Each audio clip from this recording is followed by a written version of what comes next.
잠깐 같이 기도드리겠습니다.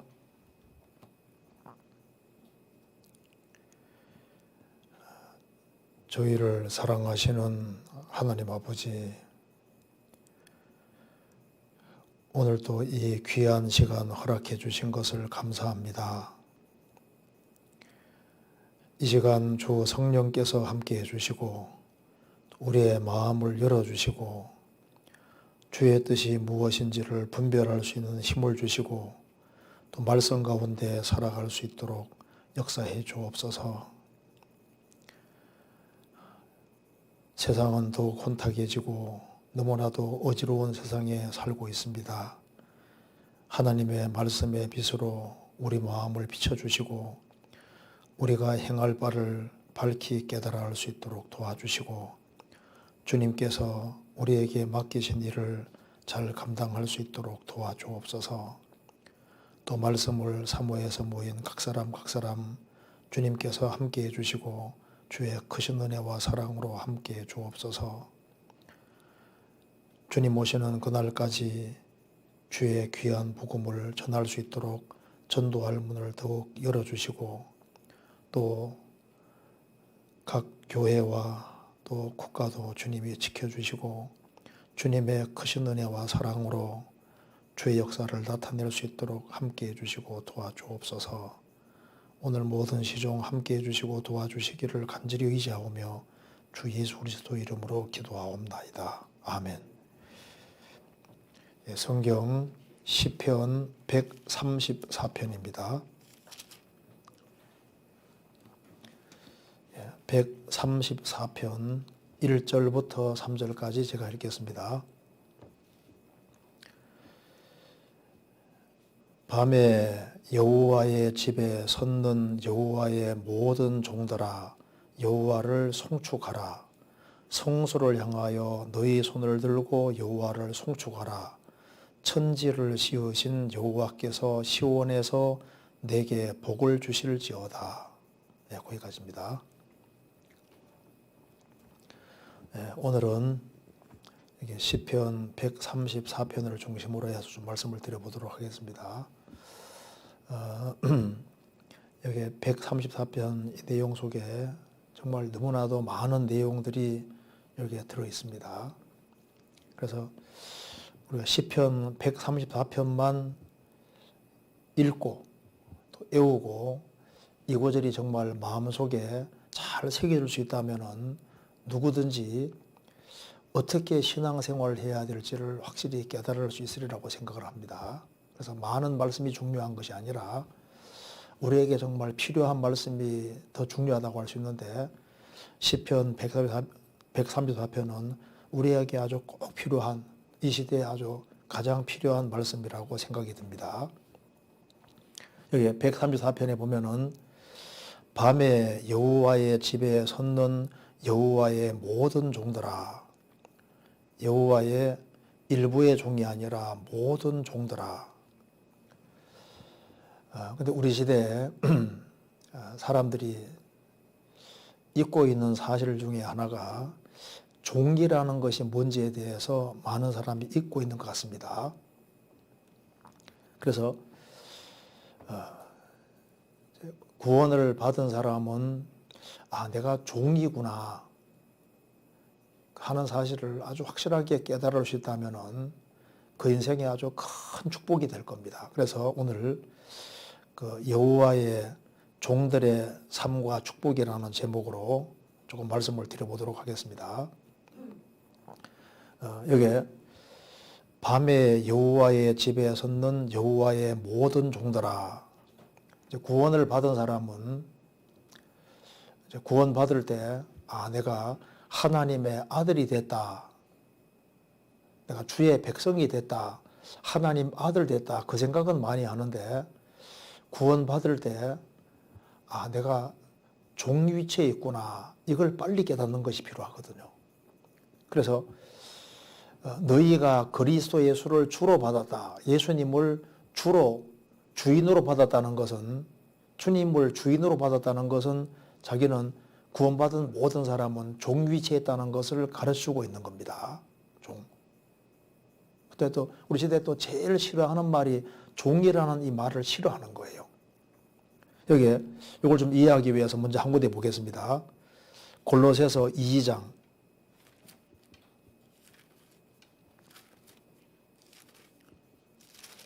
골로새서 2장 6절. 그러므로 너희가 그리스도 예수를 주로 받았으니 그 안에 생하되, 그러므로 너희가 그리스도 예수를 주로 받았다.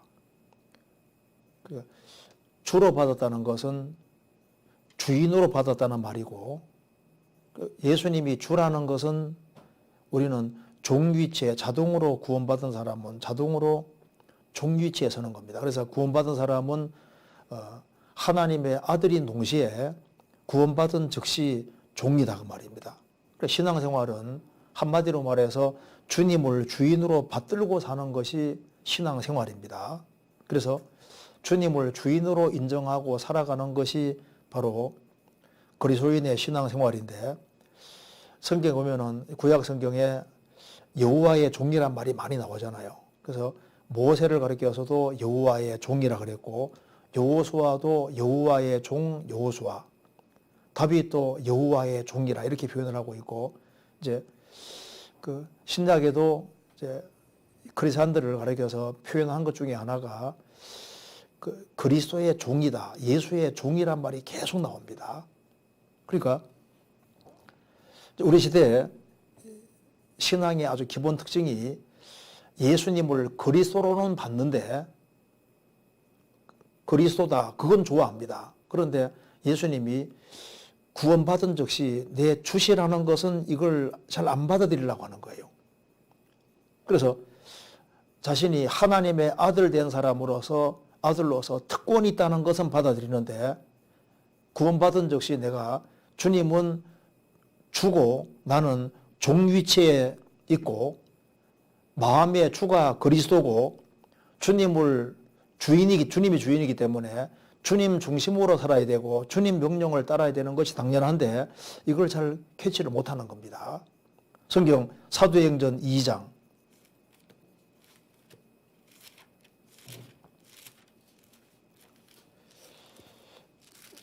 사도행전 2장 36절.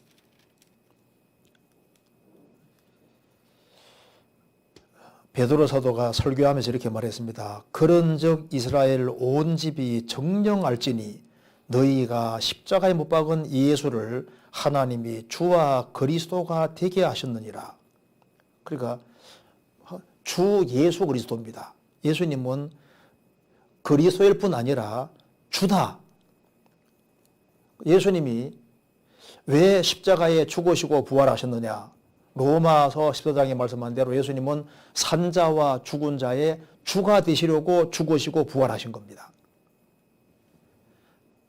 남의 하인을 판단하는 너는 누구냐? 로마 14장에 말한 대로 구원받은 사람은 전부 다 구원받은 적이 주님의 하인들이거든요. 하인이란 말은 종이다 그 말입니다. 종. 그래서 예수님은 주시다. 그래서 사도들이 전도하면서도 뭘 가르쳤냐면 예수가 주시라는 것을 가르친 거예요. 주시라고. 고린도서 4장입니다.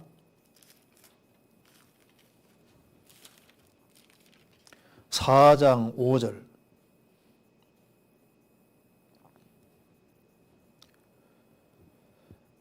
우리가 우리를 전파하는 것이 아니라 오직 그리스도 예수의 주 되신 것과 또한 예수를 위하여 우리가 너희의 종된 것 전파함이라. 사도들이 말했습니다. 우리가 우리를 전파하는 것이 아니다. 바울사도가 말해요. 우리가 우리를 전파하는 것이 아니라 오직 그리스도 예수의 주 되신 것과, 예수님이 뭐냐? 주인이시다. 근데 이 말이 이 당시에는 굉장한 충격입니다. 황제가 있는 시절이기 때문에 예수님이 주시다 그 말은 황제는 저리 가라고, 예수님은 주시다. 그러니까 주시란 말은 제일 높으신 분이다 그 뜻입니다. 그러니까 절대적으로 높여야 되고 절대적으로 순종하고 복종하고 살아야 될 바로 대상이 누구냐? 바로 예수다, 이렇게 말하고 있는 겁니다. 그러니까 종은 왜 있냐면은 섬기려고 있는 겁니다. 그래서 누가 인생을 제일 잘 살았냐면은 주님을 잘 섬기고 살은 사람이 인생을 제일 잘 사는 사람이 되는 겁니다. 그래서 너 뭐 하다 왔냐? 예, 저는 주님을 주인으로 섬기다가 왔습니다. 이러면은 이제 인생 성공하는 거예요. 그래서 성경에서 정말 아름다운 말 중에 하나가 사도행전 13장입니다. 찾아보시겠습니다. 13장 36절.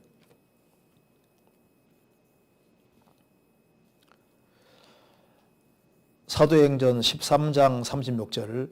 다윗은 당시에 하나님의 뜻을 쫓아 섬기다가 잠들어 그 조상들과 함께 묻혀 썩음을 당하였으되 다윗은 당시에 하나님의 뜻을 쫓아 섬기다가 잠들었다. 얼마나 이게 아름다운 말입니까? 다윗은 하나님의 뜻을 알고 그 뜻을 쫓아 하나님을 섬기다가, 어떤 사람은 하나님을 섬긴다고 하는데 하나님의 뜻을 알지 못하고 뜻을 따라가지 않으면 섬기는 게 아니지 않습니까? 하나님의 뜻을 쫓아 섬기다가 잠들었다. 바울 사도는 갈라디아 1장 10절에서 이제 내가 사람들에게 좋게 하랴 하나님께 좋게 하랴, 사람들에게 기쁨을 구하랴, 만일 내가 지금까지 사람의 기쁨을 구하였던 것이면 내가 그리스도의 종이 아니니라. 그래서 주님은 주시구나. 나는 구원받은 즉시 종이구나 하는 그걸 확실히 해야 되는데, 주님의 종이 되지 아니하면은 일상생활을 돌이켜보면은 다른 것에 종이 되어 있는 거예요. 주님을 주인으로 섬기고 살으라고 우리를 구원하셨는데 신앙생활을 체크해 보면은 주님의 종이 되어 있는 게 아니라 엉뚱한 것에 종이 되어 있는 경우가 많다 그 말입니다. 성경 고린도전서 7장입니다.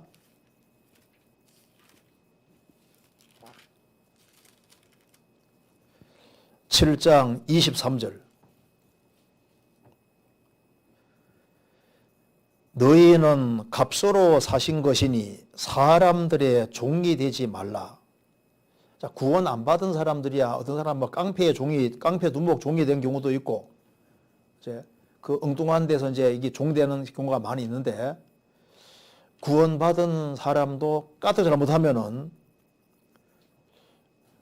주님을 섬기는 종으로 부르심을 받았는데 사람의 종이 돼서 사람의 의견에 따라서 좌우되고 주님 볼 때 합당하지 않을 수가 있는 겁니다. 그래서 너희는 값으로 사신 것이니, 우리 주님이 핏값을 지불하고 비싸게 주시고 사신 주의 것이니까, 주님의 것이니까 사람의 종이 되지 마라. 이 말은 직장 생활하지 말라는 의미가 아닙니다.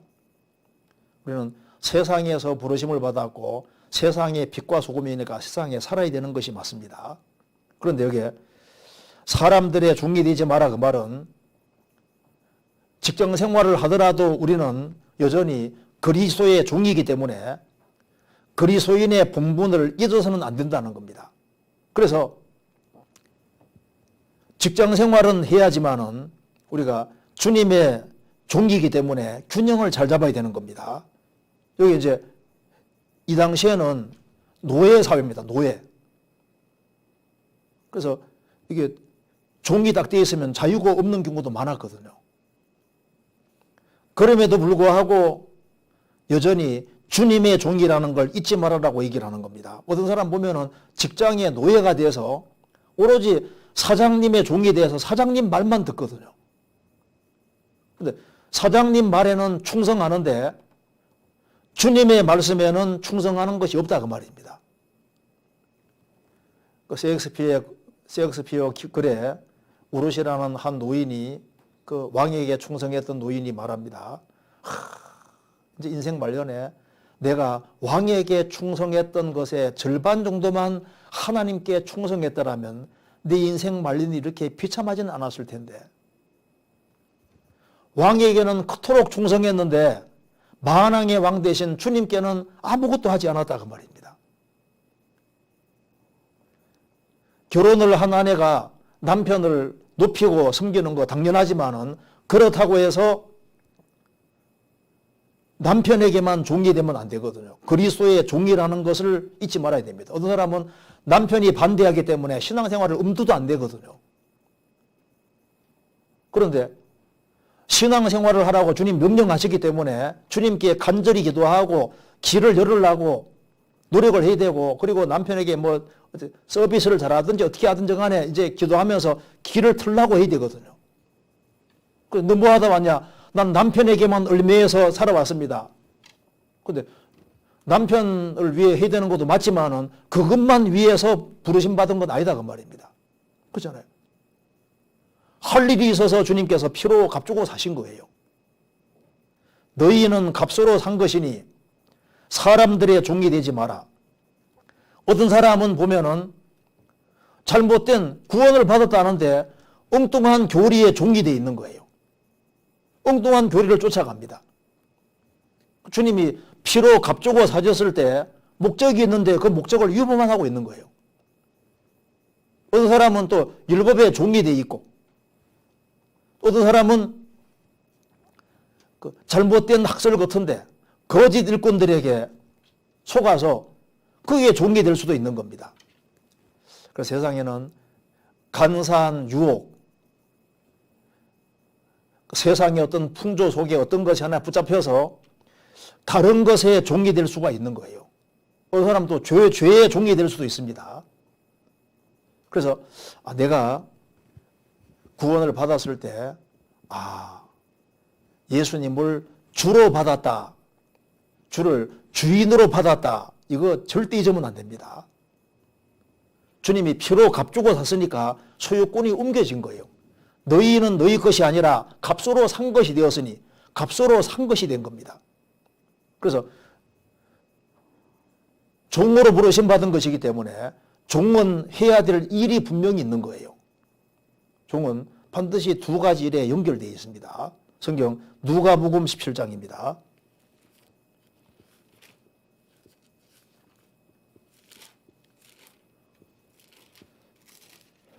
누가복음 17장 7절입니다.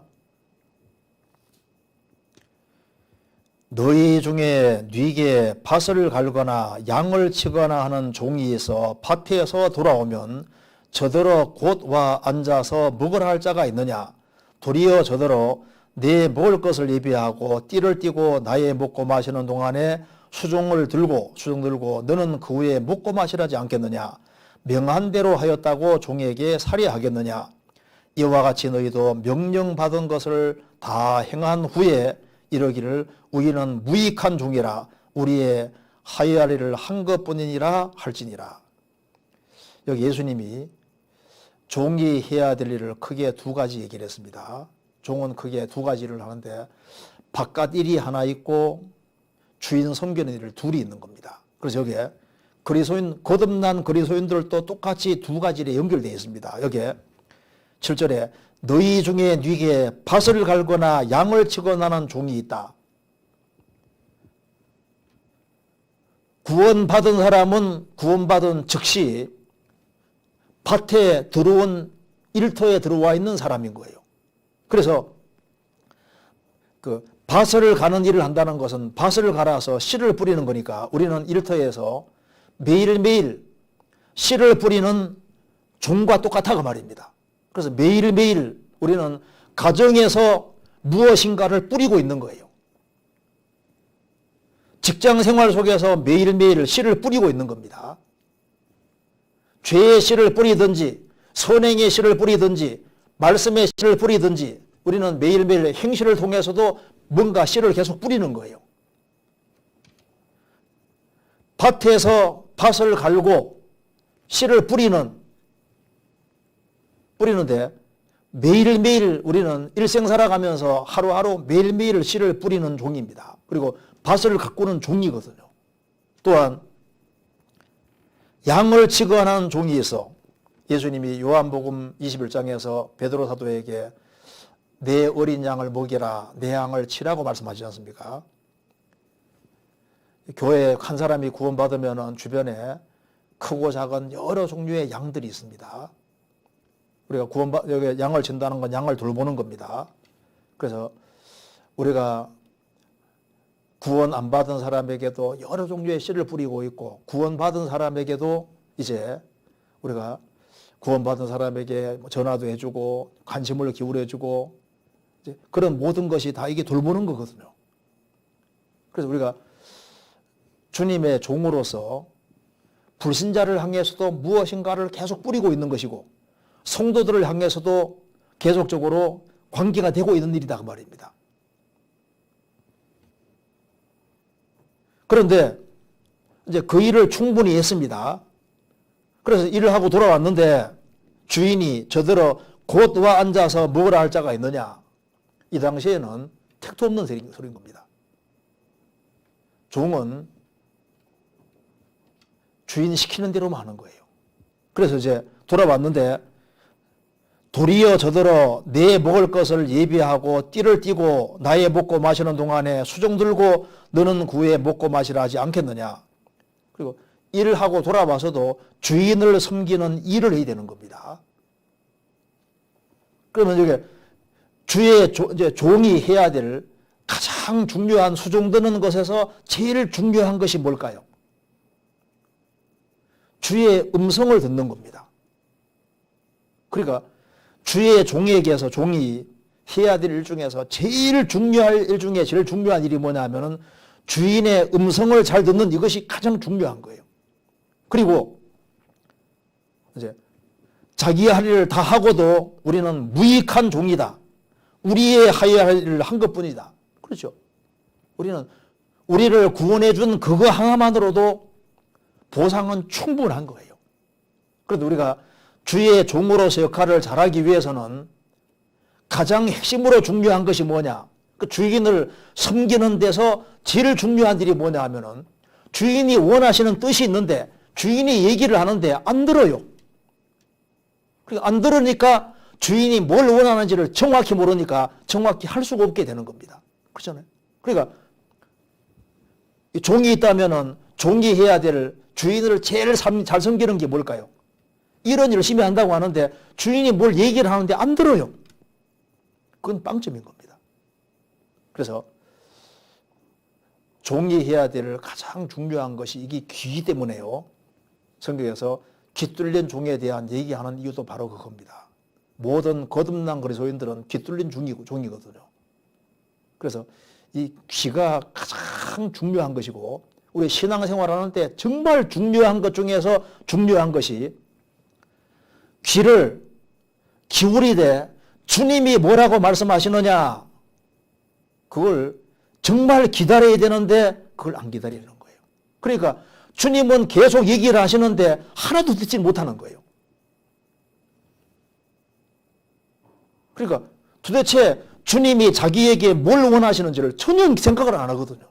설교 듣고 감상하고 오늘 좋은 얘기 듣고 간다는데 도대체 주님이 뭘 원하시는지를 몰라요. 왜? 잘 안 들었거든요. 계속 안 들었거든요. 모세 같은 경우도 주님께서 반석을 쳐서 물을 내라고 했습니다. 반석을 쳤잖아요. 나중에 반석을 명예해서 물 내라 했는데 흥분한 상태로 있었기 때문에 백성들 때문에 열을 받았기 때문에 건너머 들었습니다. 그래서 내가 너희를 위해서 물을 이래 하고 반석을 2번 땅땅 쳤잖아요. 그 전에 쳤거든요. 이번에는 명하라고 말씀하시는 2번 쳤습니다. 왜? 잘 안 들었습니다. 그것 때문에 가나안 땅에 못 들어가게 됐습니다. 자, 여호와의 종 모세라고 했는데 모세의 결정적인 실수가 뭐냐 하면은 하나님이 말씀하시는데도 불구하고 그걸 귀담아 잘 듣질 않았습니다. 도대체 그러니까 하나님이 뭘 원하시는지를 정확히 들어야 되는데 안 들었던 거예요. 자, 우리 시대에 많은 사람들이 말씀을 듣습니다. 감상을 하고 좋다고 하는데 그게 하나도 마음속에 정확히 안 들어가는 게 이게 진짜 문제인 거예요. 성경 출애굽기 21장입니다.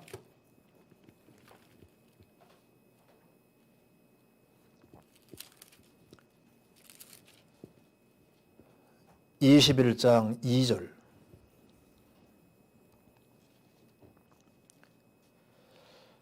내가 히브리 종을 사면 그가 6년 동안 섬길 것이요 제7년에는 값없이 나가 자유할 것이며 그가 단신으로 왔으면 단신으로 나갈 것이요 장가 들었으면 그 아내도 그와 함께 나가려니와 상전이 그에게 아내를 주므로 그 아내가 자녀가 낳았으면 그 아내와 그 자식들은 상전에게 속할 것이요 그는 단신으로 나갈 것이로되 종이 진정으로 말하기를 내가 상전과 내 처자를 사랑하니 나가서 자유하지 않겠노라 하면 상전이 그를 데리고 재판장에게로 갈 것이요 또 그를 문이나 문설주 앞으로 데리고 가서 그것에다가 송곳으로 그 길을 뚫을 것이라 그가 영영이 그 상전을 섬기리라.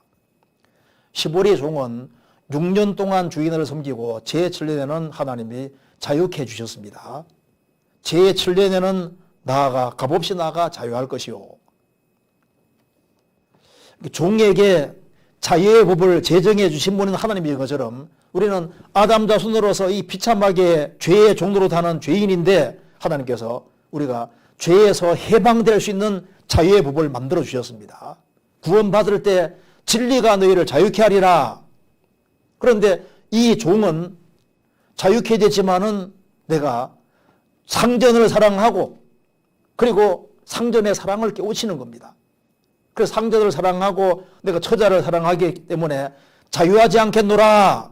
자, 사랑하니 나가서 자유하지 않겠노라. 이것이 모든 그리스도인의 고백입니다.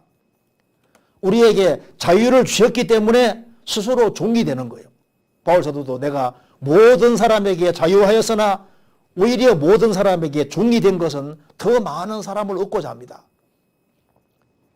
그래서 일생을 살아가면서 누가 인생을 잘 살았느냐, 그것은 D.L. 무디가 말하기를 얼마나 많은 종을 건드렸느냐, 그것이 아니고 얼마나 많은 사람을 섬겼느냐, 그것으로 평가될 것이다. 얼마나 많은 사람 앞에서 종로로 됐느냐, 그것으로 인생이 결정될 거다.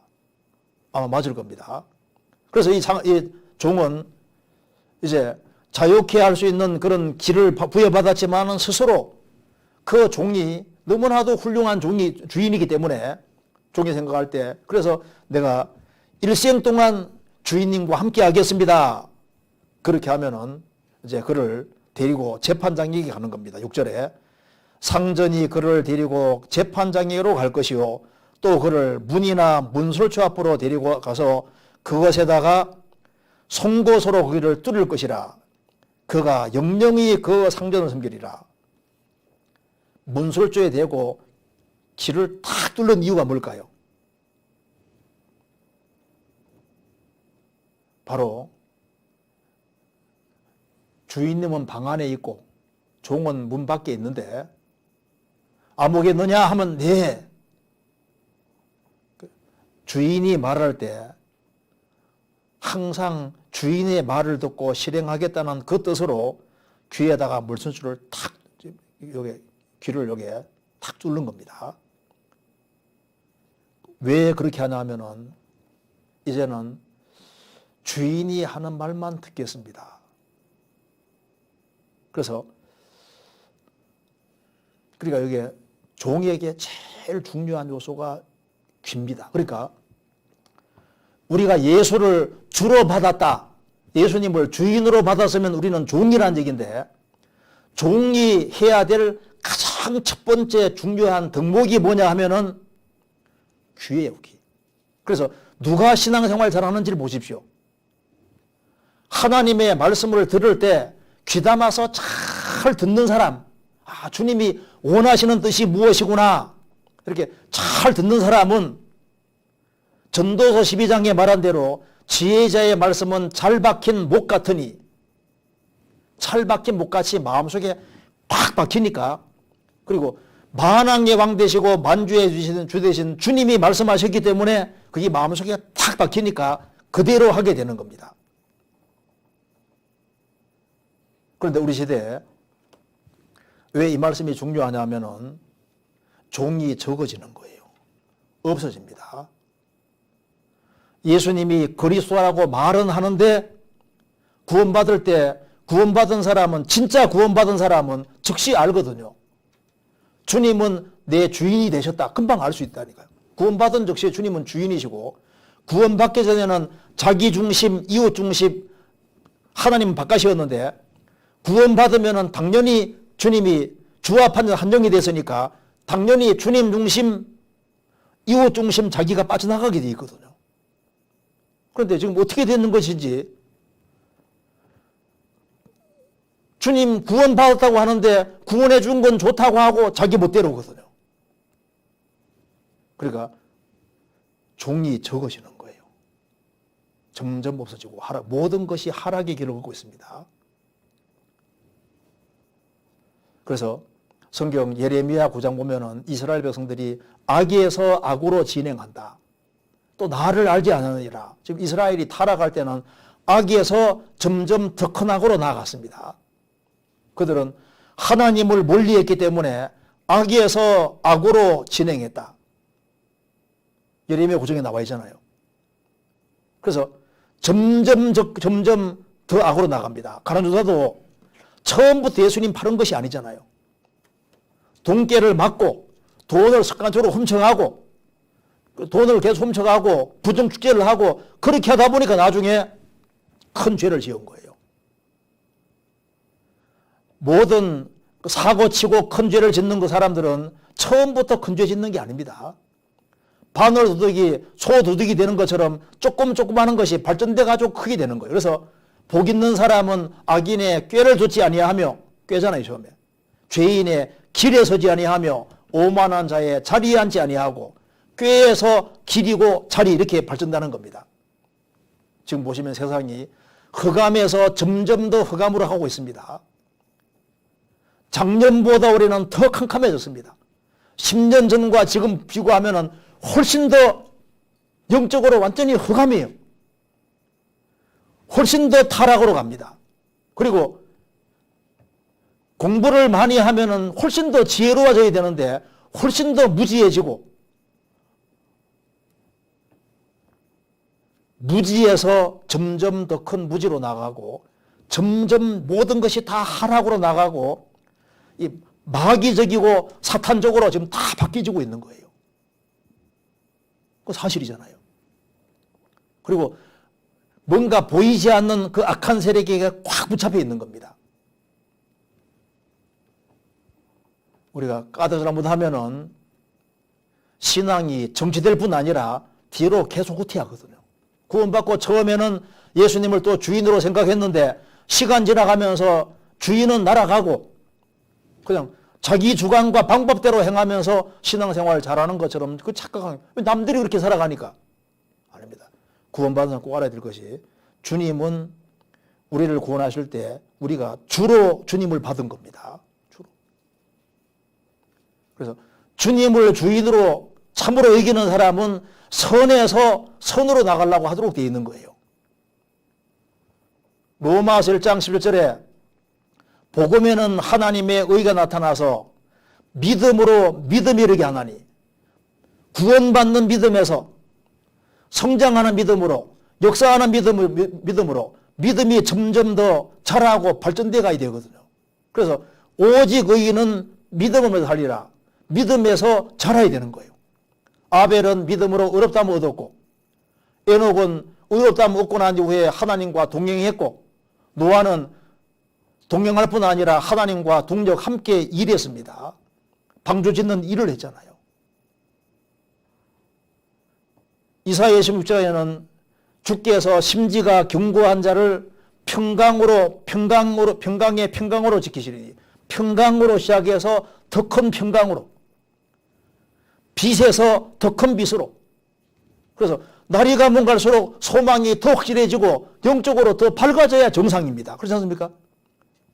의인의 길은 돋는 햇볕 같아서 점점 빛나서 원만한 광명이 이르거니와, 영혼의 눈이 점점 더 밝아지고 소망이 점점 더 커지고, 야, 내가 이 신앙생활 이거 잘하는 것이 이게 제일 중요한 것이구나, 이런 식으로 마음과 생각이 하나님 쪽으로 커지고 밝아져야 되는데, 이게 발전이 돼야 되는데 내가 주님 앞에서 종 위치에 있다는 것을 잊어먹으면은 신앙이 구원받고 견고해지고 점점 더 견고하게 돼야 되는데 그렇지 아니하면은 점점 흐트러지게 되는 겁니다.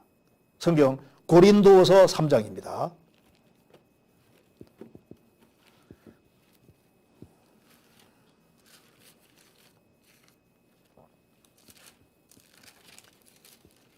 (3장) 18절.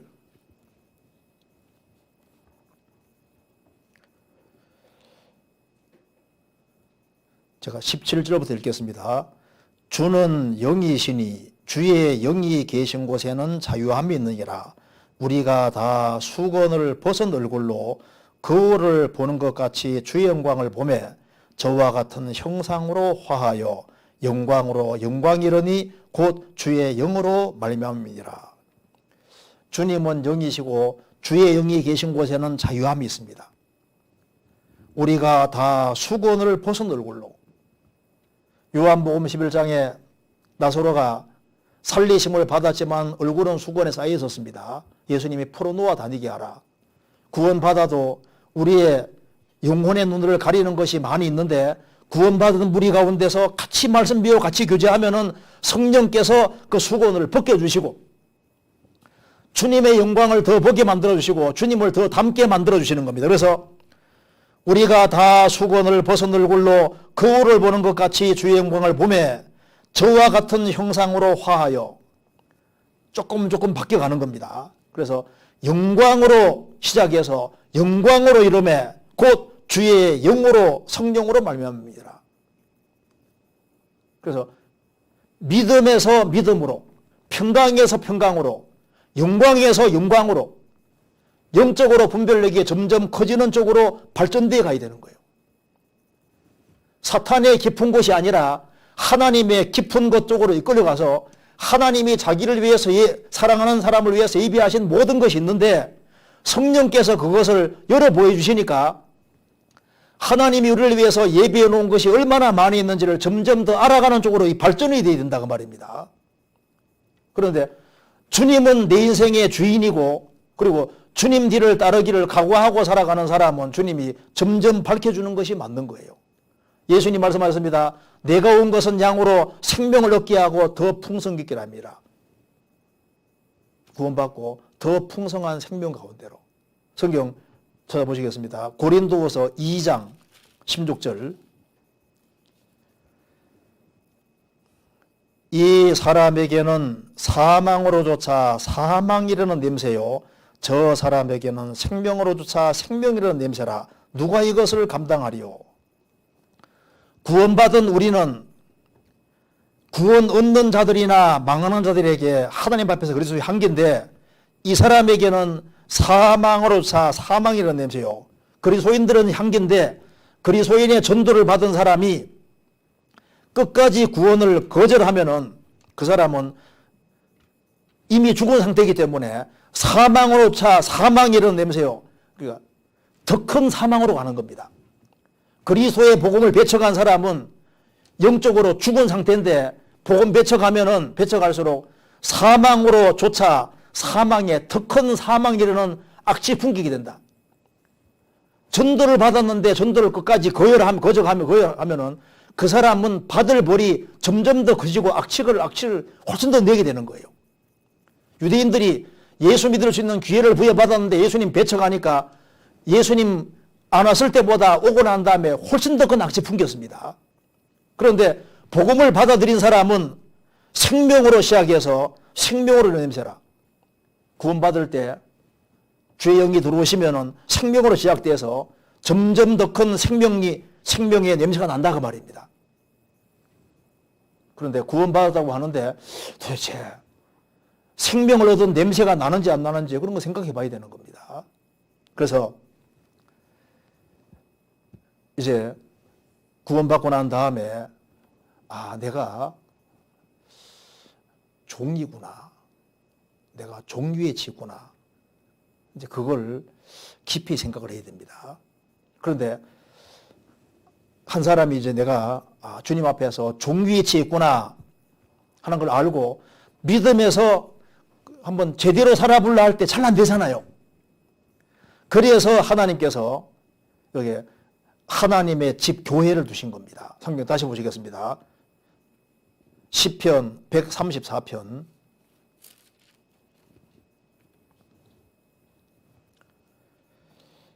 1절에 밤에 여호와의 집에 섰는 여호와의 모든 종들아. 여기 여호와의 종과 여호와의 집은 뗄 수 없는 관계입니다. 그래서 주의 종들은 주님을 주인으로 받은 사람들은 여호와의 집이 절대적인 관계가 있는 거예요. 그래서 갈라디아서는 구원이고 그 뒤에는 에베소입니다. 에베소는 교회입니다. 교회. 그 다음에 빌립보서는 교제입니다. 그렇지 않습니까? 그런데 지금 신약 시대로 말하면 하나님의 집이 교회인데 구약 시대 때도 하나님의 집에 들락날락한 사람이 많이 있었습니다. 그런데 많은 사람들이 마당만 바른다고 주님 말씀하신 대로 많은 사람들이 참 교회에 나오고 이렇게 하지만은 마당만 바른 사람들이 생각보다 있을 수 있는 거예요. 성경 이사야 1장입니다. 이사야 1장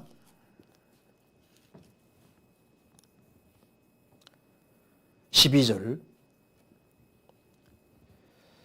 너희가 내 앞에 보이러 오니 그것을 누가 너희에게 요구하였느냐 내 마당만 밟은 뿐이니라 헛된 재물을 다시 가져오지 마라. 이사야 당시에도 예루살렘 성전이 있고 이스라엘 백성들이 와서 하나님 앞에 보이러 나오는데 주님께서 보실 때 너희들은 내 마당만 밟을 뿐이다. 마당. 그래서 이 말씀하고 똑같은 말씀이 뭐냐면요. 성경 찾아보시겠습니다. 디모데전서 3장, 디모데후서 3장 보시겠습니다.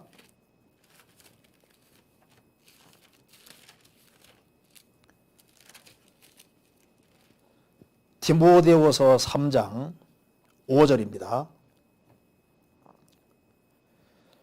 경건의 모양은 있으나 경건의 능력은 부인하는 자니 이 같은 자들에게서 내가 돌아서라. 저희 중에 남의 집에 가만히 들어가 어리석은 여자를 유인하는 자들이 있으니 그 여자는 죄를 중이지고 여러 가지 욕심에 걸린 바 되어 항상 배우나 마침내 진리해질 수 없느니라. 경건의 모양은 있다는 것은 교회 생활하는 거예요. 열심히 마당은 밟고 있는데 경건의 능력은 부인하는 자니 이 같은 자들에게 내가 돌아서라. 저희 중에 경건의 모양은 있으나 경건의 능력은 부인하는 자 중에 남의 집에 들어가 어리석은 여자를 유인하는 자들이 있다. 근데 그 여자는 죄를 중이 지고 여러 가지 욕심에 걸린 바 돼요. 그러니까 형식적인 종교인들 때문에 형식적으로 신앙생활하는 사람 때문에 그게 어리석은 자들이 유혹이 되고 또 서로 연관돼서 점점 더 무거운 죄를 짊어지게 되고 같이 망하게 되는. 그러니까 항상 배우지만은 진리를 깨닫지 못한다. 경건의 모양이 있으나 경건의 능력은 부인하고 뒤에 남의 집에 가마 들어가서 뒤에 딴짓하면은 자기도 못 깨닫고 그런 죄를 중히 진 사람이 들어도 또 못 깨닫잖아요. 그래서 마당만 밟는 사람들이 있다 그 말입니다. 그런데 실제로 거듭난 사람은 거듭날 때 성령께서 속에 들어오심으로 그 사람은 새로운 피조물이 되고 구원받은 모든 사람은 예수님은 내 주인이시다 그거 안다 그 말입니다. 자동으로 주인이거든요. 그렇잖아요. 새로운 피조물이고 하나님 아들 됐고 그리고 그리스도의 신부가 됐고 자동으로 주님은 주인이니까 내가 주님 중심으로 살고 주님을 섬기고 살아야 되겠다. 이게 당연한 거다 그 말입니다. 당연하고 이제 그런데 잘 살아야 되겠는 알겠는데 힘이 없잖아요. 그래서 하나님께서 주의 종과 종이 된 사람과 그 사람들이 신앙생활 잘하게 하시려고 주의 집을 두신 거다 그 말입니다. 그래서 신약시대 때는 여호와의 집이 어디냐? 바로 교회라는 겁니다. 성경 찾아보시겠습니다. 디모데전서 3장 15절.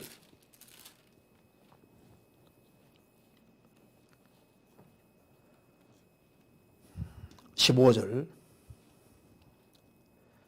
만일 내가 지체하면 너로 하나님의 집에서 어떻게 행하여 할 것을 알기를 함이니 이 집은 살아계신 하나님의 교회요 진리의 기둥과 터니라. 바울 사도가 디모데에게 말했습니다. 내가 만일 지체하면 너로 디모데 너로 하나님의 집에서 어떻게 행할 것을 너희 알기를 함이니 이 집은 살아계신 하나님의 교회요. 강아지 집에는 강아지가 삽니다. 사람 집에는 사람이 살고 왕궁에는 왕이 삽니다. 왜 교회가 하나님의 집이냐? 교회의 머리가 주님이시고 주님이 주인으로 계시고 역사하시기 때문에 에클레시아 교회는 하나님의 집인 거예요. 그런데 다시 보시겠습니다.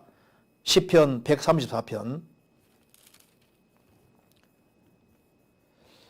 1절에 밤에 여호와의 집에 섰는 여호와의 모든 종들아 여호와의 집이라 했고 2절에는 성소를 향하여 이렇게 되어 있는데 다른 번역에는 성소 안에서 이렇게 번역했습니다. 두 가지 번역이 다 가능합니다. 그러니까 하나님의 집에 있는 동시에 하나님의 성소 안에서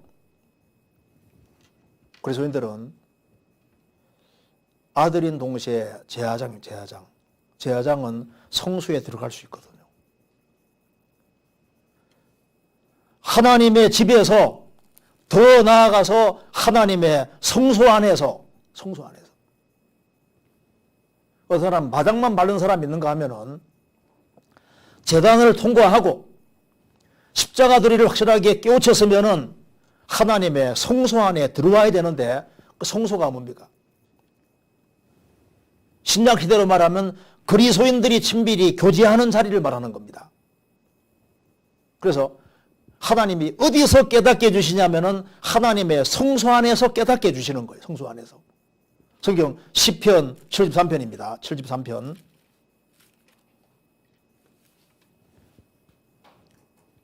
17절. 하나님의 성소에 들어갈 때야 저희의 결국을 내가 깨달았나이다. 하나님의 성소에 들어갈 때야 깨달았다.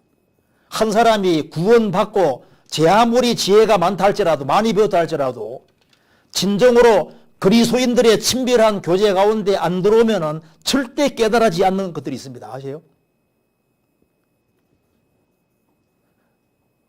그래서 성도 간의 교제 같은 것을 무시하고 단독으로 행하는 사람들은 신앙생활을 한다고 하는데 뭘 못 깨닫는 거예요.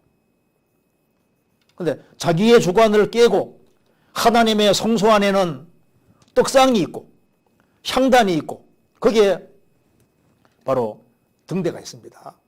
그래서 떡상은 같이 주님을 먹고 마시는 자리인 거예요. 그래서 성소 안에는 주님이 두루 역사하시고 거기에는 말씀의 빛이 있고 등대가 있고 떡상이 있고 그리고 그 속에서 하나님이 역사해 주시고 그렇게 해서 그 속에서 깨닫게 해주시는 게 있는 거예요. 어떤 사람은 이제 구원받았다고 하고서 오랫동안 교제를 떠나서 있다가 나중에 교회 들어옵니다. 그런데 평상시에 주의 성소에 들어와 있는 것처럼 밀접한 교제 안에 들어와 있는 사람이 깨닫는 것을 못 깨닫고 있는 거예요.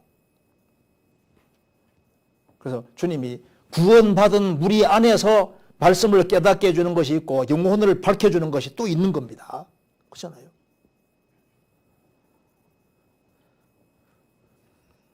그래서 주의 종과 여호와의 종과 집은 밀접한 관계가 있는 거예요. 사람이 태어나면 의식주가 필요한 것처럼 사람이 거듭나면은 그리스도인에게 먹는 것이 뭘까요? 그리스도인의 의식주는 일단 밥은 하나님 말씀이고 집은 교회고, 그리고 옷은 구원받은 사람은 그리스도 예수로 옷을 입었고 신앙생활 속에 단정하게 살아가는 것이 옷 입는 거지 않습니까? 그리고 다시 보시겠습니다. 시편 134편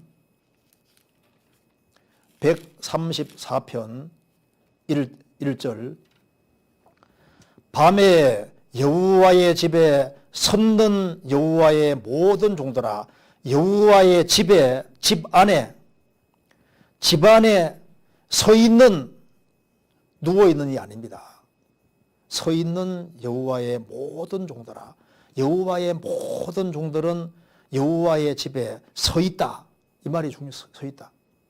성경 전체에 서 있다는 말이 얼마나 이게 중요한 말입니까? 주님이 다시 오실 때 누가 주님 앞에 설 수가 있겠습니까? 주님 앞에 당당히 설 수 있다는 것은 큰 축복인데, 로마서 5장에 말한 대로 우리가 믿음으로 은혜 안에 들어갔고 은혜 위에 서 있다. 사람이 거듭날 때 은혜를 밟고 서 있는 거예요. 주님의 은혜 위에 서 있는 사람 정말 영원한 축복입니다. 고린도전서 15장에는 우리가 복음 위에 서 있다. 그렇죠. 주님의 피의 복음 위에, 은혜 위에 서 있는 사람, 그 얼마나 축복입니까? 우리는 주님의, 야곱은 사다리 밟고, 사다리는 관계없는 곳을 연결시키고 사다리는 밟고 올라가는 거지 않습니까? 우리는 예수님 피를 딱, 은혜를 밟고 은혜 때문에 올라가는 거예요. 그런데 그 참으로 하나님 은혜를 깨달은 사람, 주님의 피의 복음을 확실히 깨우친 사람, 은혜를 확실히 깨우친 사람은 어디 서 있냐 그 말입니다. 그 사람이 여호와의 종이 됐다는 가장 확실한 외적인 증거가 뭘까요? 하나님의 집 안에 서 있다. 집 안에. 그래서 구원받은 사람은 주님 몸 된 교회와 연결되어서 그 안에서 운명과 오락을 함께할 때, 아, 이 사람은 정말 하나님의 생명이 있구나 하는 것을 우리가 기본적으로 알 수 있는 겁니다. 우리가 형제를 사랑함으로 사망에서 옮겨 생명으로 들어간 줄 알거니와 그러지 않습니까? 그래서 여기에 여호와의 집에 서 있는, 여호와의 집에 서 있는 사람은 틀림없이 가정생활 속에서도 자기 위치를 지킬 것이고 직장에서도 자기 위치를 지키고 성실하게, 근실하게 살아가게 될 겁니다. 그래서 예수님을 주님으로 받은 사람은 주 안에 생하되 주 안에 뿌리를 박는다고 주님께서 말씀하신 겁니다. 그러니까 이것이 주님을 주인으로 받은 거하고 주 안에 뿌리 내리는 것은 이게 연결되어 있는 거예요. 골로새서 2장 다시 보시겠습니다.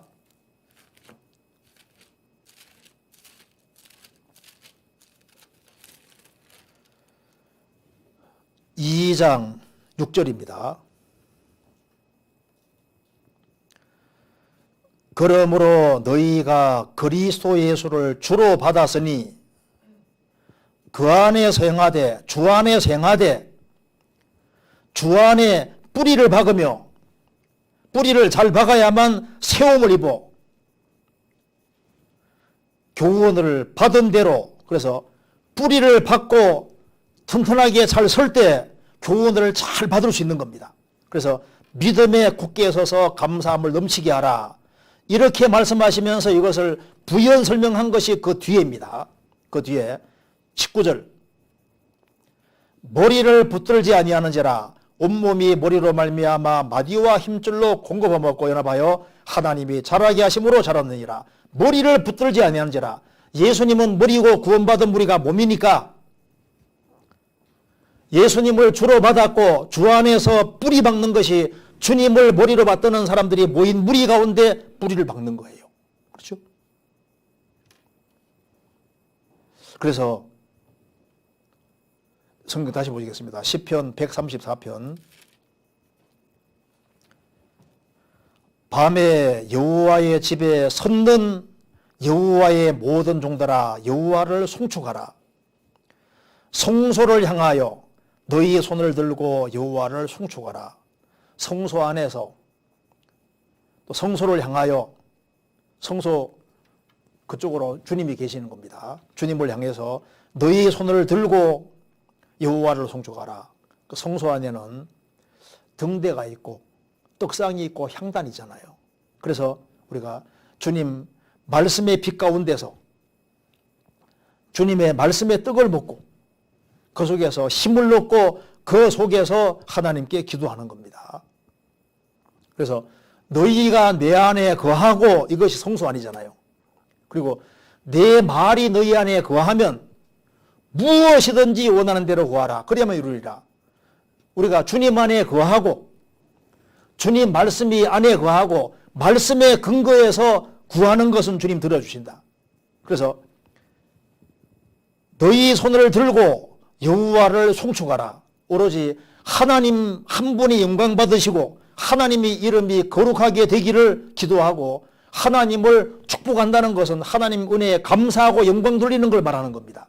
그런데 우리 시대에 특히 우리가 손을 들고 정말 구해야 될 것이 뭐냐 하면은 교회의 형통입니다. 그래서 시편 122편에 122편 6절에 말씀하기를 예루살렘을 위하여 평안을 구하라. 예루살렘을 사랑하는 자는 형통하리로다.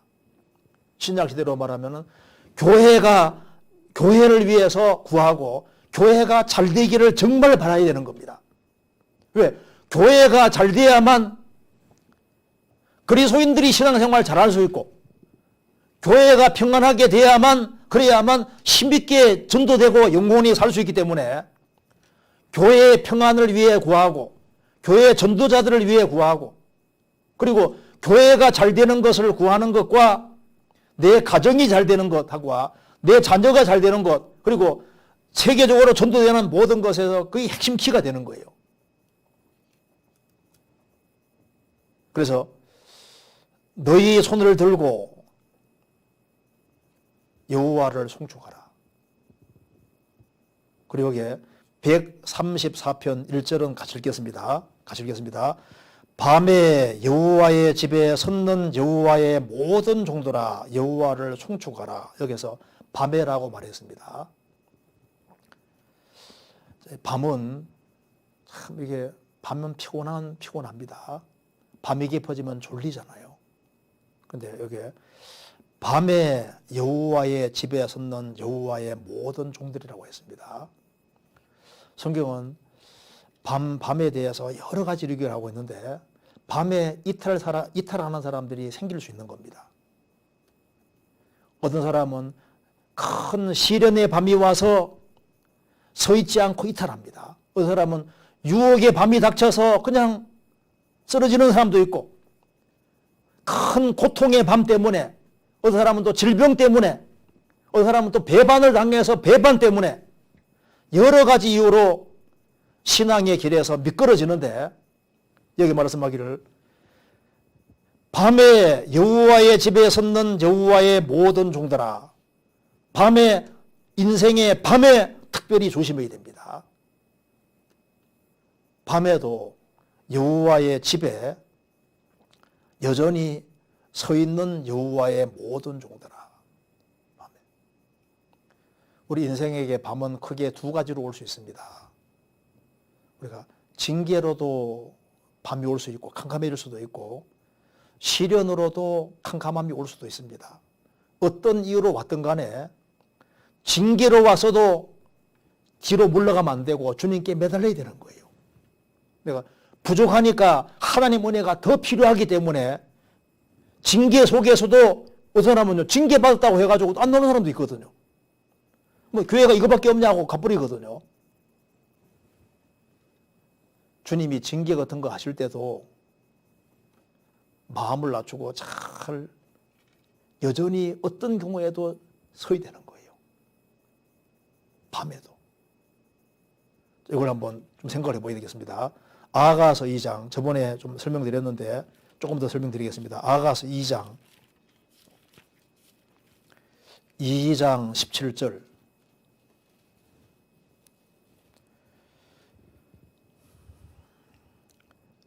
나의 사랑하는 자야 날이 기울고 그림자가 갈 때 돌아와서 베데르 산에서의 누르와 어린 사슴과 같아여라. 또 한 군데 아가서 4장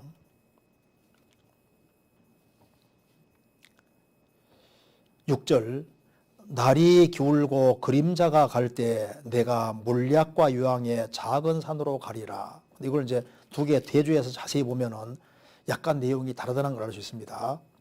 자, 아가서 2장 17절에 다시 보시면요. 나의 사랑하는 자야. 성경에서 내 사랑 나오면은 신랑이 신부에게 하는 말이에요.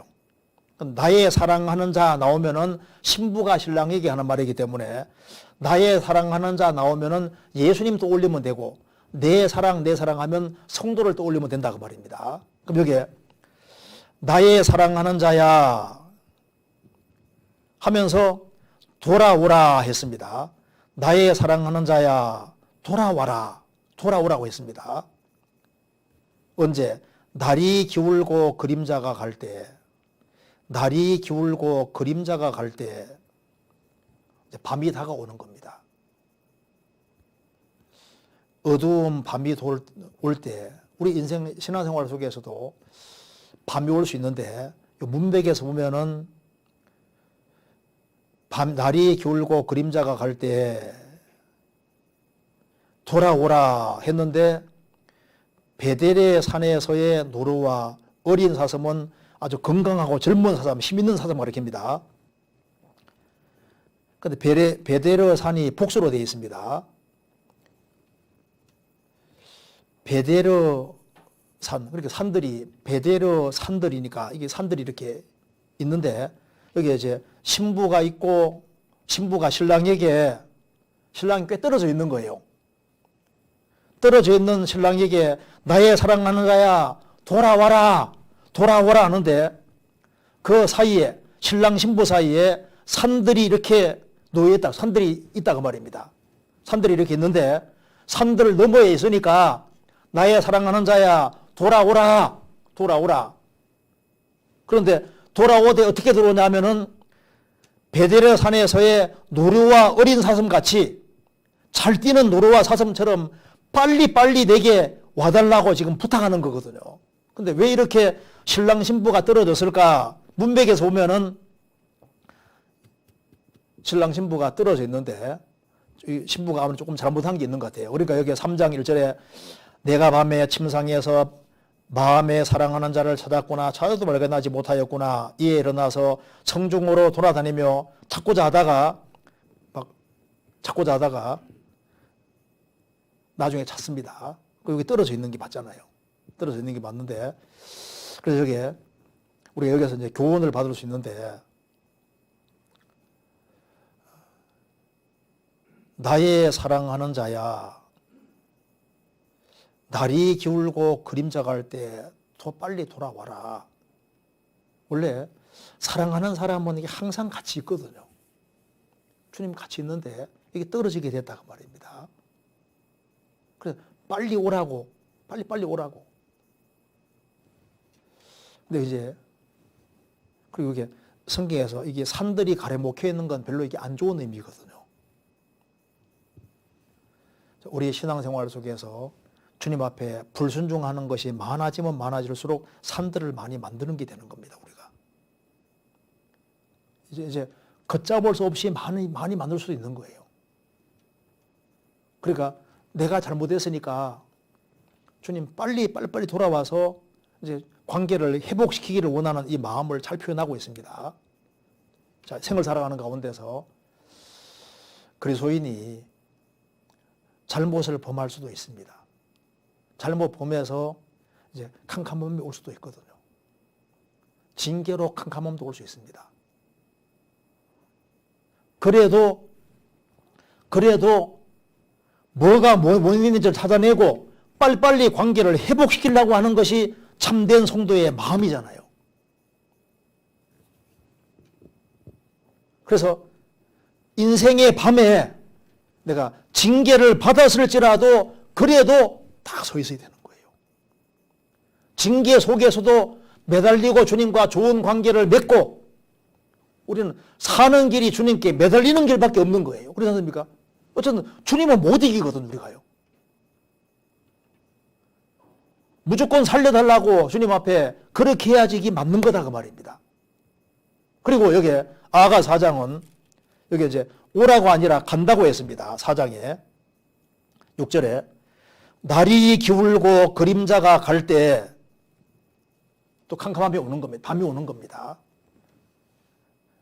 시련의 밤, 고통의 밤, 고독한 밤 같은 것이 올 수 있는 거예요. 그런데 이 보시면 굉장히 씩씩합니다. 내가 가리라.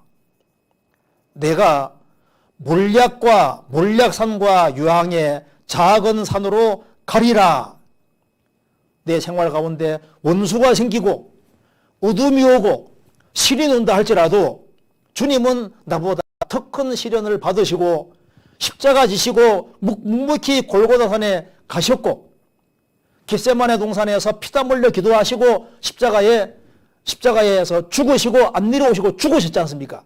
그것처럼 나도 시련과 어려움이 있지만은 나도 여기 말하기를 몰약산으로 나도 가리라. 몰약은 희생과 죽음 가리키는 겁니다. 시체에 바르는 겁니다. 나도 죽음은 죽으리라 하고 갈 것이다. 그리고 몰약의 산으로 가리라. 그리고 유황은 기도 가리킵니다. 어려움이 있지만 나는 기도하고 하나님께 매달려서 이기리라. 그리고 나는 어떤 경우에도 주님 뒤를 따라가리라. 기어코 그 길을 따라가리라. 원수가 생겼지만은 원수 사랑하는 마음이 안 생기잖아요. 그러지만은 주님이 나를 위해 죽으셨고 희생하셨고 주님이 원수 사랑하시는 그 길을 가졌으니까 나도 그 길을 가리라.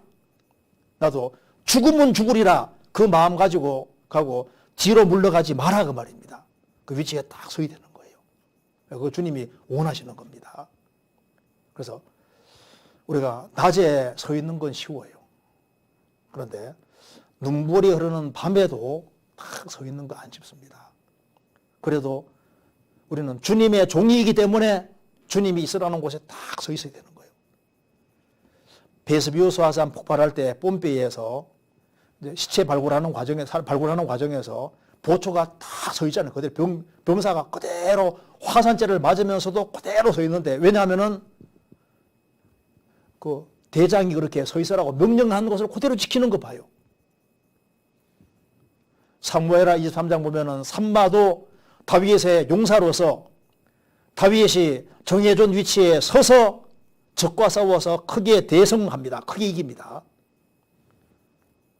그러니까 우리가 뭘 생각해야 되냐 하면은 주님이 나를 피로 값주고 사신 것이 맞냐? 주님이 내 주인인 것이 맞냐? 그러면은 내가 현재 있는 위치가 주님이 주신 위치냐? 그게 확실하다고 하면은 그게 딱 서 있어야 되는 겁니다. 누가 뭐라 해도 서 있는 거예요. 밤에도 서 있어라. 우리가 징계받아도 주님께 매달리고 서 있고 환난과 역경과 어려움 가운데서도 위치에 서 있어야 되는 겁니다. 꿋꿋하게. 그렇게 하면은 왜 그렇게 해야 되느냐? 그 이유가 있는 거예요. 다시 보시겠습니다. 시편 134편 3절입니다. 천지를 지으신 여호와께서 시온에서 내게 복을 주실지어다. 천지를 지으신 여호와께서, 그러니까 우리는 지금 여호와의 종이다 그 말은 천지를 지으신 여호와의 종이다 그 말입니다. 저도 이제 전도하느라고 세계 이곳저곳 참 꽤 좀 다녀봤습니다. 근데 저는 여행 같은 거 싫어하거든요. 전 다니는 거 싫어하는데 뭐 어쩔 수 없이 그냥 이 나라 저 나라 이제 전도하기 위해서 다녀보는데 다녀보면서 야 지구는 넓다. 지구는 참 크다. 그 생각을 많이 합니다. 참 사람이 많기도 많고 지구는 크기도 크다 하는데 이 우주 안에 지구가 얼마나 작습니까? 이 지구를 만드신 분이다 해도 이것도 엄청나신 분인데 이 지구만 만드신 분이 아니라 여기 말한 대로 천지를 지으신 여호와께서 천지를 지으신 여호와 얼마나 놀라운 말입니까? 그리고 여기 천지를 지으신 여호와라고 하시고 1절에 밤에 여호와의 집에 섰는 여호와의 모든 종들아, 여호와의 종들, 또 여호와의 집, 그 여호와가 천지를 지으신 여호와다. 그러니 천지를 지으신 여호와의 종으로서 주님이 만왕의 왕이고 만주해 주신데 그분을 섬기는 사람에게 주실 축복이 얼마나 클지 그걸 좀 생각해 봐야 되는 겁니다. 에스더서에 왕이 왕의 풍부함을 따라 상 줬다는 말씀이잖아요. 왕은 참 모든 게 풍부합니다.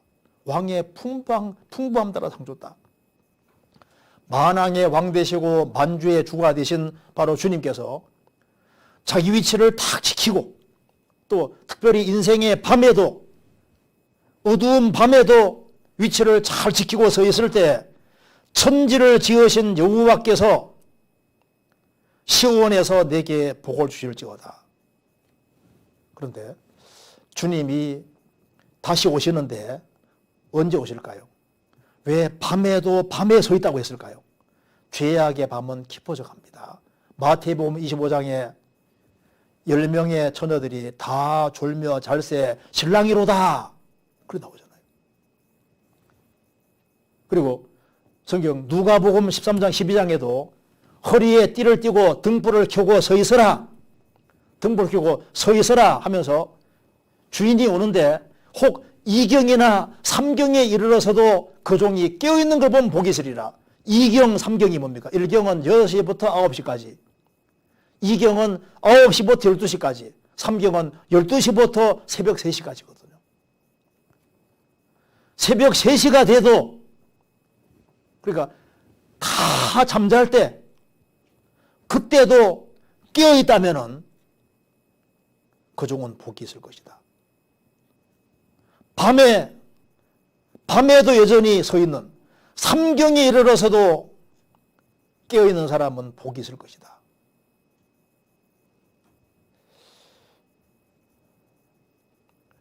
여기에 예수님은 2000년 전에 오시고 다시 오십니다. 2000년 전에 오셨으니까 반드시 다시 오셨는데 어떤 사람이 이제 성경 신구약의 재림에 대한 숫자를 이렇게 예수님 재림에 관한 걸 체크를 쭉 해보니까 성경에 예수님의 재림에 대한 6,000번 정도 나와요.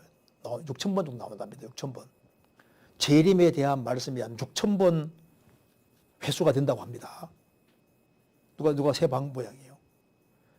그렇게 하나님이 한 가지 말에도 반드시 지키시는데 6,000번이나 재림에 대해서 말씀하셨는데 재림이 안 되겠냐 그 말입니다.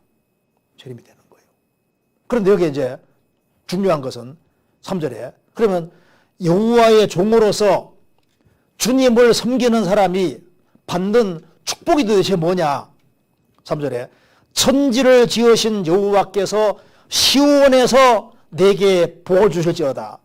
시온에 주시는 복은 이건 특별한 신령한 복입니다. 내세에서뿐 아니라 금세에서도 주님이 복을 주십니다. 마태복음 25장에 오른편에 있는 양들에 대해서 말했습니다. 내 아버지께 복받을 자들이여 너희를 위하여 창세로부터 예비된 나라를 상속하라. 우리가 천국에 들어가는 것도 복이지만은 시온에서 내게 복을 주실지어다. 이걸 좀 생각해 봐야 되겠습니다. 시온에서 내게 복을 주실지어다. 자, 하나님이 시온에서 주시는 복. 예수님이 시온에 오셨습니다. 오셔서 십자가 예수님 죽으시고 부활하심으로 구원을 완성하시고 예수 그리스도 안에 모든 복을 다 남겨두셨는데 그 시온에서 복을 주신다. 그 특별한 복을 주시는 겁니다. 도대체 어떤 복을 주신다는 말씀일까요? 먼저 한번 우리가 요거부터 한번 보시겠습니다. 이사야 65장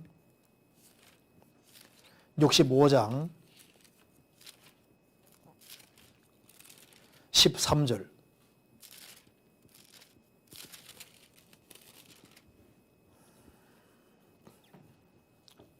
제가 읽겠습니다. 이러므로 주 여호와가 말하노라. 보라, 나의 종들은 먹을 것이로되 너희는 줄일 것이니라. 보라, 나의 종들은 마실 것이로되 너희는 가랄 것이니라. 보라 나의 종들은 기뻐할 것이로되 너희는 수치를 당할 것이니라. 보라 나의 종들은 마음이 즐거움으로 노래할 것이로되 너희는 마음이 슬픔으로 울며 심령이 상함으로 통곡할 것이며 또 너희의 끼친 이름은 나의 택한 자의 저주거리가 될 것이니라. 주 여호와 내가 너를 죽이고 내 종들은 다른 이름으로 칭하리라. 여기에 예수님이 누가복음 6장에서도 이와 유사한 말씀하셨는데 이게 영원한 것을 말하는 겁니다. 나의 종들은 먹을 것이다. 영원한 천국의 영원한 축복이 약속되어 있습니다. 너희는 줄일 것이니라. 지옥에는 아무것도 없는 거예요. 나의 종들은 마실 곳이로되 너희는 가랄 것이니라. 누가복음 16장에 거지 나사로 부자는 갔을 때 물 한 방울 없잖아요. 나의 종들은 기뻐할 것이로되 천국에서 얼마나 기뻐하겠습니까? 너희는 수치를 당할 것이니라. 나의 종들은 마음이 즐거움으로 노래할 것이로되 너희는 마음이 슬픔으로 울며 심령이 상함으로 통곡할 것이며 지옥은 우는 곳입니다. 너희 끼친 이름은 나의 택한 자의 저주거리가 될 것이니라. 주 여호와 내가 너를 죽이고, 결국은 하나님을 등지는 거짓된 사람들은 결국은 다 죽이고 영원한 멸망입니다. 내 종은 다른 이름으로 칭하리라. 그래서 주님의 종이 된다는 것이 너무나도 큰 축복인데 내세에서뿐 아니라 금세에서도 정말 축복입니다. 자, 주님을 잘 섬기고 주님을 높이고 살아가는 사람은 주님이 이 세상에서도 경험하게 하는 것이 있는데 그게 바로 뭐냐면은 주님은 구원받은 사람, 신앙생활 잘하는 사람에게 주려고 엄청나게 은혜를 쌓아두신 거예요. 쌓아두신 은혜를 삶 속에서 하나씩 하나씩 경험함으로 베푸신 은혜를 생활 속에서 경험해 가는 것이 일단 축복이 되는 겁니다. 성경 시편 31편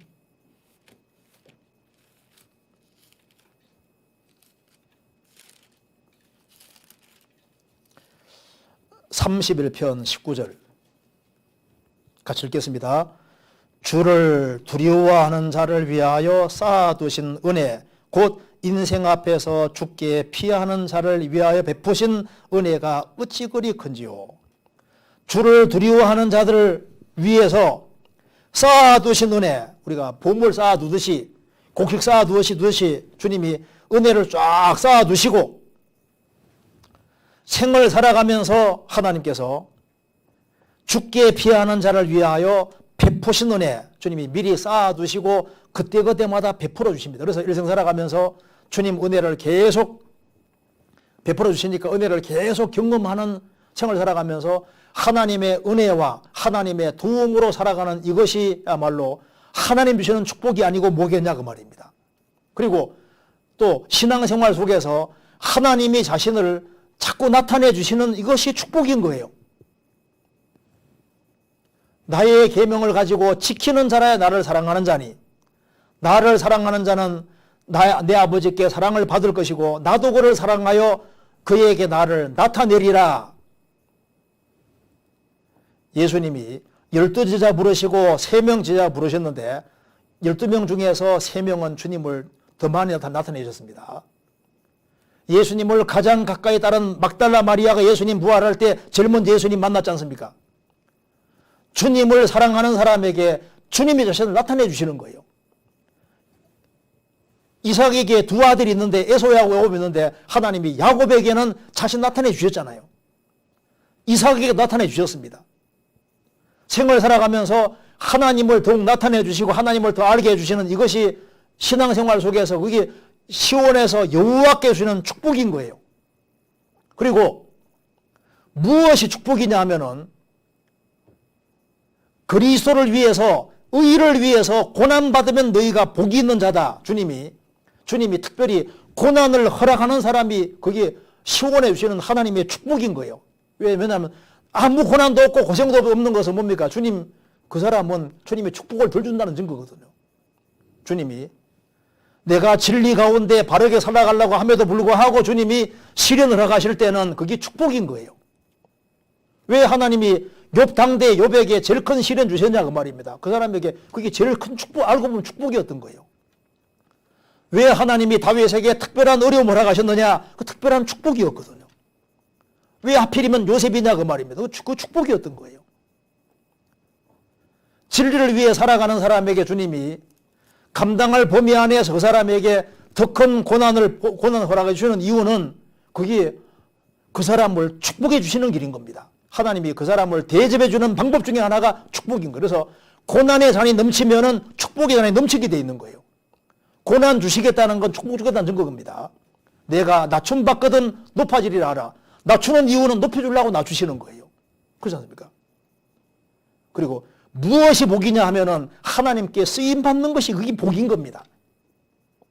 그렇지 않습니까? 왜 아브라함이 노아가 왜 복받은 사람일까요? 하나님께 쓰임 받았으니까 그게 복인 거예요. 왜 아브라함 복받은 사람이냐? 하나님께 쓰임을 받았잖아요. 야곱이 왜 복받은 사람이냐? 다 하나님께 쓰임 받은 거예요. 누가 복받은 사람일까요? 주께서 쓰시기에 따라 주님께 쓰임 받는 것이 복인 겁니다. 그래서 저 사람은 하나님을 섬기다가 살았다. 죽었다. 그리고 하나님이 사용하신 사람이다. 그게 축복인 거예요. 우리가 다른 사람을 위해서 희생하고 수고할 수 있는 기회 주시는 그게 복입니다. 리브가가 아브라함 종이 왔을 때 물 좀 달라고 했습니다. 물을 한 컵 더 물을 이고 있던 물을 내려서 줄 뿐 아니라 10마리 낙타에게 물을 먹이지 않습니까? 섬길 수 있는 그 기회 주신 것이 그게 축복인 거예요. 그런 기회가 아무나 주어지는 게 아닙니다. 돌아가는 과부들이 눈에 보였고 그들을 위해서 옷을 지어줬지 않습니까? 그런 것이 보이는 것이 복인, 축복인 거예요. 다른 사람, 불쌍한 사람들이 보이는 눈이 그게 축복인 겁니다. 천지를 지으신 여호와께 복을 주시는데 그 복이 뭐냐 하면은 생활 속에서 하나님 은혜를 경험하고 하나님을 점점 더 알게 해주시고 그리고 봉사할 수 있는 기회 주시고 주님께 쓰임받을 수 있는 기회 주시는 이것이야말로 세상에서 하나님께 쓰임받을 수 있다는 이것만큼 축복이 없는 거예요. 그래서 창세기 12장에 아브라함 너는 복의 근원이 될 것이다. 너는 복덩어리다. 하나님 앞에 복덩어리가 되는 이것이 정말 복인 거예요. 그래서 아브라함과 접촉을 하는 사람들 아브라함 선대하면 다 복받았으니까 복덩어리가 되는 것이 정말 복의 근원이지 않습니까? 복인 거예요. 그래서 천지를 지으신 여호와께서 바로 시온에서 내게 복을 주실지어다. 마태복음 5장의 팔복이 뭔지 아시죠? 천국 소유하는 것이 복이고 상 얻는 것이 복인 겁니다. 그래서 하나님의 집에서 성소에서 하나님의 집에 들어왔으면 성소까지 들어와야 됩니다.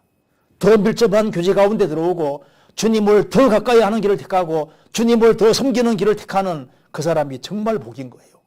그래서 주님이 천국 가서 상으로 주시는 것은 사실 주님은 만왕의 왕이시고 우리는 왕입니다. 그렇지 않습니까? 왕이라는 말씀 속에는 축복이 다 들어있는 거예요. 우리가 그와 함께 죽었으면 그와 함께 왕노릇 할 것이요 주님 보좌에 앉을 것이다. 왕이다 그 말입니다. 이 지구상에 제일 높은 건 왕이 제일 높은 거거든요. 결국 그리스도인들은 주님과 더불어 영원히 왕노릇 한다. 그게 축복이지 않습니까? 그런데 마지막으로 생각할 것이 있습니다.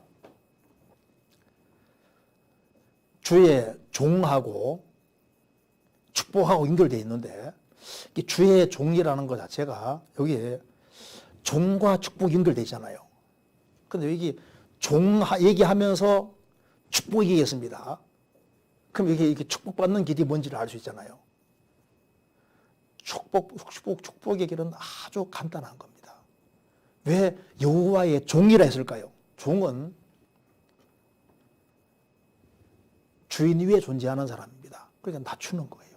그래서 종은 그 마음 핵심이 뭐냐 하면은 자기를 지극히 낮추는 것이 그게 종인 겁니다. 그러니까 축복은 항상 어디에 연결되어 있냐 하면은 겸손과 연결되어 있는 거예요. 그래서 종은 자기 머리를 잘라버리는 것이기 때문에 겸손의 극치가 종인 겁니다. 그래서 모든 축복은 어디서 오느냐? 겸손에서 오는 겁니다. 마지막으로 한 구절 보시겠습니다. 빌립보서 2장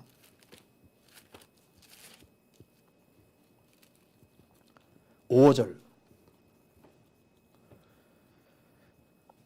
너희 안에 이 마음을 품어라. 곧 그리스도 예수의 마음이니 그는 근본 하나님의 본체시나 하나님과 동등됨을 취할 것을 여기지 아니하시고 오히려 자기를 비어 종의 형체를 가져 사람들과 같이 되었고 사람의 모양으로 나타나셨으며 자기를 낮추시고 죽기까지 복종하였으니고 십자가에 죽으심이라.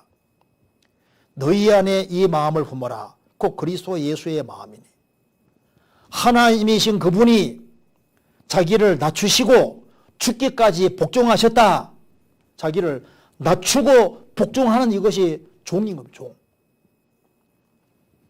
그래서 예수님이 가장 높이 올라가신 이유는 가장 낮으셨기 때문에 우리가 하나님의 축복을 받는 길은 아주 간단합니다. 그 종이 된다는 말이 어려우면은 겸손의 길을 걸어가는 거다. 겸손한 사람이 순종을 하고 겸손한 사람이 충성할 수 있고 겸손한 사람은 귀담아 주인 하는 얘기를 잘 들을 수 있습니다. 그래서 종과 축복을 연결시킨 이유는 그 종의 핵심은 일단 제일 바탕은 낮추는 거예요. 교만한 사람은 종이 될 수 없습니다. 마음을 낮추는 사람은 종이 될 수 있는 거예요. 그래서 여기 시편 134편 이것이 우리 시대에도 필요한 말씀이라고 생각이 듭니다. 그래서 우리는 예수님을 주로 받았다. 내가 예수님을 주인으로 받고 있는지, 그리고 주인으로 받은 사람은 제일 중요한 것이 이게 귀입니다. 귀로 잘 들으면은 주님 뜻을 알게 되고 잘 들으면은 내가 하나님 말씀 가운데 살아야 되는데 살아갈 힘이 없으니까 그러니까 하나님의 집하고 연결시켜 놨고 하나님의 집에 들어왔으면은 하나님의 성소에까지 들어올 수 있도록 그래서 주님을 더 가까이 하고 그렇게 하는 가운데 자기 위치를 잘 지키면은 그 속에서 하나님께서 보시고 시온에서 복을 주시는데 하나님이 적절하게 사용하셔서 정말 귀하게 쓰임받는 사람이 되도록 하는 그렇게 하다가 주님 배울 때 얼마나 영광스럽게 되겠습니까? 같이 기도하시겠습니다. 은혜와 사랑이 풍성하신 하나님 아버지, 저희들로 하여금 주 예수 그리스도를 알게 해주신 것을 감사합니다. 소망 없는 세상에서 소망을 주시고 주님 보배로운 피로 우리 죄를 영원히 처리해 주시고 아무 공로 없이 값 없이 하나님 자녀로 삼아 주신 것을 감사합니다. 주님 은혜와 사랑은 한없이 크지만 저희들은 너무나도 연약합니다.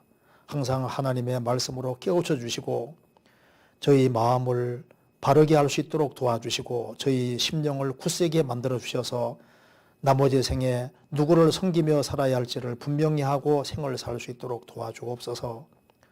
또 교회가 맡기신 일을 잘 감당할 수 있도록 도와주시고 우리 각자에게 맡겨진 일을 잘 감당하도록 더욱 힘과 지혜와 용기를 허락해 주옵소서.